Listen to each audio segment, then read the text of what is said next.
Comment t'as découvert que quelqu'un essayait de bousiller ta vie pour de bon? J'ai une petite boulangerie qui est dans ma famille depuis 3 générations. Tout allait super bien jusqu'à ce que des trucs chelous commencent à arriver. Un client a dit que notre pain avait un goût bizarre. Un autre a mis un avis avec une étoile en disant qu'il avait trouvé un cheveu dans son croissant. Ensuite, une cliente a affirmé qu'elle avait eu une intoxication alimentaire à cause de nos muffins. Une autre a dit qu'elle avait mordu un truc dur dans notre cake à la banane. Et puis il y en a un qui a trouvé ce qui ressemblait à une mouche morte dans le gâteau au café. En 2 semaines, notre note est passée de 5 étoiles à 2,3. Les habitués sont arrêtés de venir. Je faisais plus que 200 € par jour au lieu de 800. J'étais en train de péter un câble. On n'avait jamais eu de soucis comme ça avant. Ma femme me disait que c'était sûrement une mauvaise passe, mais moi j'y croyais pas une seconde. C'était trop rapide. Alors j'ai installé des caméras discrètes. 4. Une derrière la caisse, une vers les gâteaux, une près des fours et une vers l'entrée. Ça m'a coûté 800 balles que j'avais même pas. Mais fallait que je comprenne avant qu'on perde tout ce que ma famille avait construit. Le mardi matin, ce que j'ai vu sur les vidéos m'a donné envie de hurler. Une femme, casquette et lunettes de soleil, entre vers 10h. Elle prend un café, discute un peu de la météo, me parle des nouveaux muffins, genre cliente normale. Pendant que j'étais à l'arrière à porter des sacs de farine, elle sort un petit sachet plastique. Elle saupoudre un truc dans la vitrine à croissant, étale ça avec les doigts,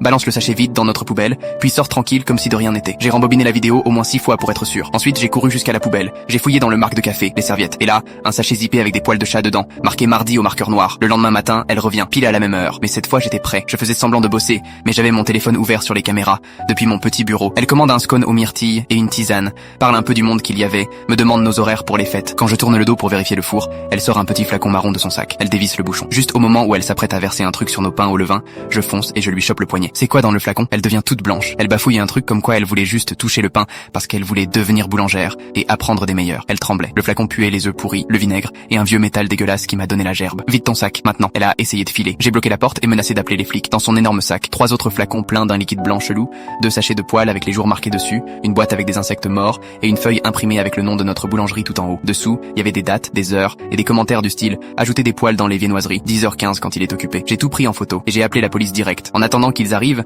je lui ai demandé qui elle était. Et là, elle a craqué. Elle s'est mise à pleurer et à tout avouer. C'était la proprio du nouveau salon de thé ouvert 2 rues plus loin. Elle sabotait notre réputation parce qu'on lui prenait ses clients. Elle trouvait qu'elle méritait plus de réussir qu'un vieux commerce de famille qui a même pas le wifi. Son endroit a fermé 3 semaines plus tard, juste après son arrestation.